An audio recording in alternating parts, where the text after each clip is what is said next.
What's up? It's your boy D Change coming at you with another Daily Dave. This one's for Friday, April 24th, 2020. I hope you're all doing well. It's been a long 5 weeks, I believe. Long, short, I don't know. This is becoming the new norm, I guess. But today was super hot. I think it was the hottest day of this month. It's like, let's just skip spring and go straight into summer. I hear Orange County is going to open up the beaches, but people can't park there. So I don't know how. I don't know what kind of a mad dash for the beach it's going to be this weekend. But yeah, today was probably perfect weather for going out to the beach. Just don't know how well people can socially distance while doing that. I think there's potential if, it's not too crowded, but if everyone's going to go, then it might be a problem. So, yeah, this weekend I'm going to try to keep cool. I'm kind of reminded of, well, I went for a walk around the neighborhood at, I don't know if I would call it a brisk pace, but enough to work up a sweat. Basically what I do is I go around my house and go to the local park and then come back, and then I do another loop. So during the second loop, I started really sweating. It's the first time I've sweat like that in I feel like ages, like years, but it kind of reminds me of what it was like to live in Tokyo. So here's a glimpse, I guess. Since there's really good public transit over there, the trains are fantastic, and there's a lot of buses too. So even if I lived out in the suburbs, which were considered the boonies for I think the typical resident of Tokyo, it was easy to get around.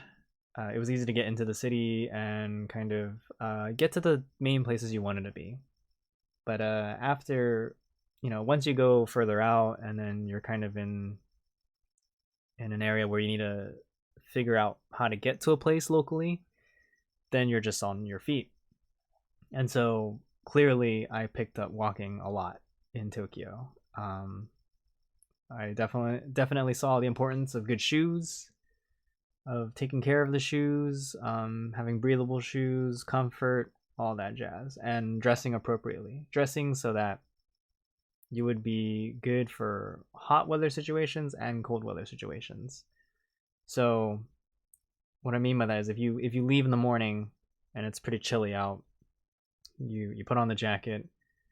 This is why everyone carries bags, so you can carry stuff on you. But I almost always rock the backpack, and in that backpack I had it's not foldable. It's like a one button umbrella, so it's only this long, but then it extends, and it's automatic. Like you press the button to open it, and you press the button, and it'll collapse, but you have to push it back down. So I almost always had that and a water bottle on me, and then I could dump my jacket or extra clothes into the backpack as well.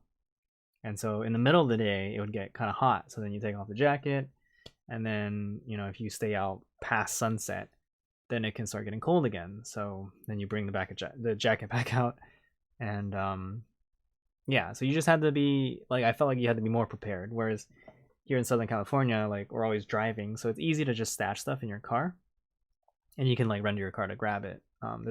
There's a lot of instances where you'll be hanging out and you have access to your car, but then there's a lot of situations where you won't, and it's less common, but it's more convenient when you're not prepared than if you were to just bring a bunch of stuff with you. Now sometimes you just bring too much with you and you're I overdid it. You live and you learn, right? But anyway, I'm just reminded of summers in Japan and how walking a lot there would get you drenched pretty quick. Now I think I might be in the minority here of expats who lived in Tokyo during the summer who actually say it wasn't that bad out there. But here's my justification. I've mentioned it in a previous video, but I have a skin condition called eczema, and it's a milder form, but basically what it means in my case is that my skin dries up pretty easily. So all this hand washing with soap is really just destroying my skin. But of course, I moisturize immediately after drying, so I've been okay. But so because I live in a more desert climate normally, I'm used to kind of my hands and some of my skin getting kind of scaly and rough, and it can get pretty bad if I don't take care of it often. Because the problem with skin is that, well, the interesting thing about skin is that when it's, you know, moist and or well hydrated and protected, you know, normally with natural body oils, it's a really good barrier. It protects you from a lot of things, you know, pathogens, viruses, bacteria. They can all fall in your skin, but it's like, nope, you can't come inside, you know. And then there's some crazy things where like it starts eating your skin, but you don't have to worry about that right now. At least I don't think so. But you know, your skin acts as this first barrier of defense, a very, very good barrier of defense for your body. But because of, you know, if you do dry up the skin and it starts cracking, then you have these like areas where pathogens can enter. That's why I get worried when I do get cuts, or if the bandage something or whatever. It's not like a huge deal because typically your body's really good at healing itself, if you don't have any like deficiencies in that area. But if I feel like if you go on for too long with dry, cracked skin, you know, it'll get worse. It'll open up. It can bleed, and that's where there's more worry. Like you're just exposing yourself to more problems. So, you know, for me, that was my younger years. It was very easy for me to not take care of myself, and I've learned my lessons. Most likely, I'm much more on the ball now. But one thing I found super interesting was because of the humidity in the summer in Tokyo, there were days where I actually didn't have to put lotion on at all. Like I would, you know, wash up and shower and get out, dry off, and I'd feel like, wow, I still feel really good. Like my skin feels soft and all that. And so I just wouldn't put on any lotion. That was like the first summer I was there. The second summer though, I just started doing it again. I was like, I would do a lighter coat or whatever, just to. There were other issues though, like the stress was getting to me and my skin was getting irritated. But yeah, one thing I just found really funny about the humidity was that I actually like my skin actually liked it more. Now, yes, I was sweating all the time, so I was just like smelling, and you know, I'm crazy and I like to wear my jeans, my raw denim in the summer. I'm not much of a shorts guy. And so I just got this like overheating, soaked up cotton pants wear all the time, walking around 15 minutes to the train station, 15 minutes back in the blazing sun, using sunblock whenever I can. Yeah, that was the life, dude. It's incredible. But yeah, I remember going to like to the Tokyo Idol Festival. It's a big outdoor, mostly outdoor music festival. In like one of the hottest days of Tokyo summer, and you know it was rough, but it was still doable.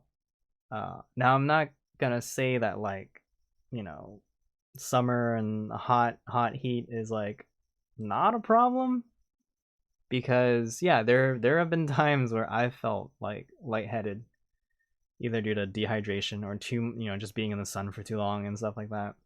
So I definitely still have to be careful, and everyone should be as well, because I think we can all suffer from these adverse effects. But it was just something I thought about, because while I was out there, I was like, oh yeah, just woo, it's pretty rough, you know. I was like, you know what? I've experienced much worse, and whenever I hear like friends and other people talk about Tokyo summers and just Asian summers in general, they're always like, oh yeah, it's so awful, so bad.